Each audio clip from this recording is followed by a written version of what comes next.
You know we've all been there. You have a fantastic meal where the waiter was just incredible. Or you're on a customer support call that goes absolutely nowhere and it's so frustrating. We know what good and bad service feels like. But how do you actually measure it?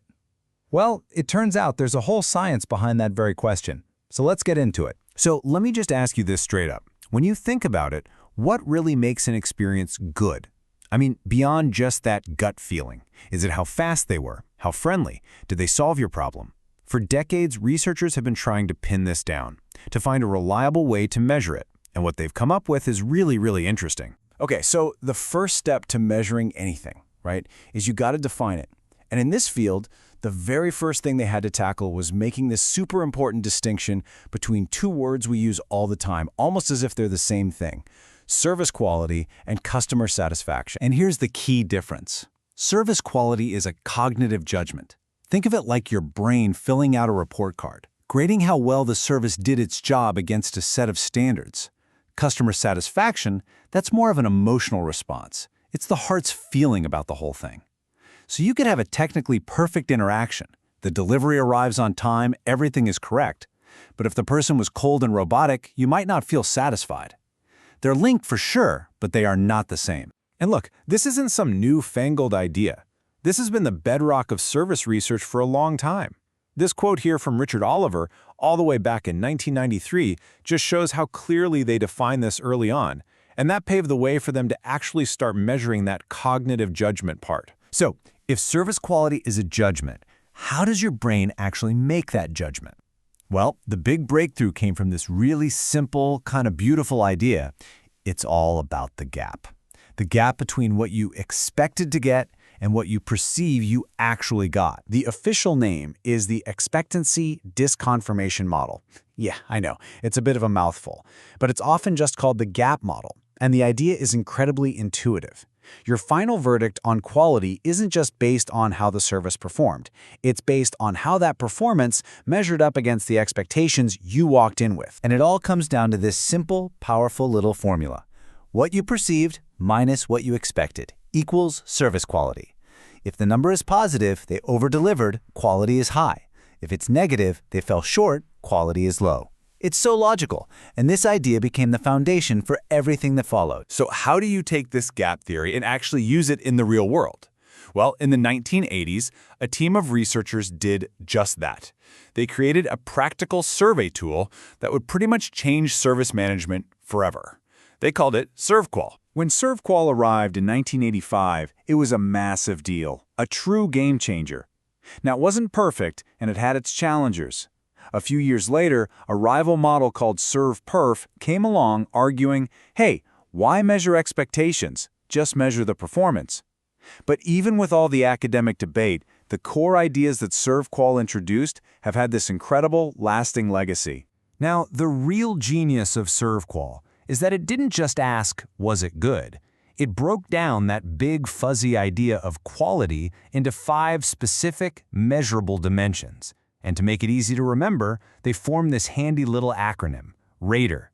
It's a fantastic way to think about the building blocks of any service you experience. So let's quickly run through what RATER actually means. Reliability is just, did they do what they promised? Assurance is all about trust. Do the employees seem like they know what they're doing?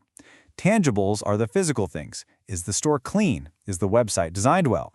Empathy is that feeling of individualized care. And finally, responsiveness is just being prompt and willing to help. Okay, so out of those 5, which one do you think is the most important to people? The one that carries the most weight?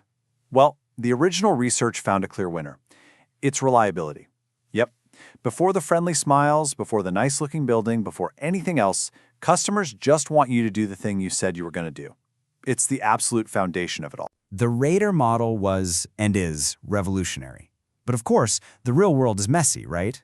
And pretty soon, people started asking a very logical question. Does this framework, which was designed in the 80s for places like banks and repair shops, really apply to everything? And that is the critical question. Can you really use the exact same ruler to measure the service at a hospital, a bank, and, say, an online store? The answer, pretty obviously, is no. The core ideas are solid, but researchers quickly realize that context is everything. And this is what happened next. Researchers started adapting the model for different fields. For hospitals, you get the HQSQL model, which adds a huge focus on things like the doctor's actual technical skill. For banking, the BSQ model brings in new factors like price and how easy it is to access your money. And for e-commerce, you get entirely new dimensions like website design, security, and fulfillment. The DNA is still Radar, but the way it's expressed is totally different depending on the industry. So, we've taken a quick tour through a few decades of research. Why does any of this matter to you?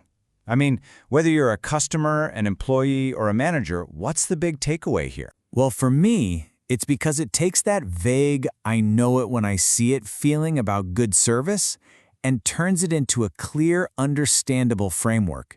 It gives us a language and a structure to talk about it, to measure it, and ultimately to improve it. At the end of the day, you can think of those 5 Radar dimensions as the core DNA of service. Now, their importance might shift around. Remember how critical reliability is.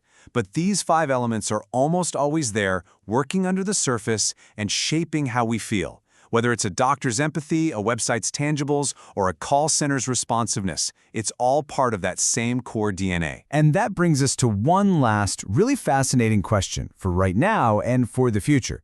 As AI and chatbots handle more and more of our service interactions, how are we going to adapt these models? How do you measure the empathy of a chatbot or the assurance of an AI advisor? The tools are going to have to evolve again, but that fundamental human need for reliable, trustworthy, and caring service, that's probably not going anywhere.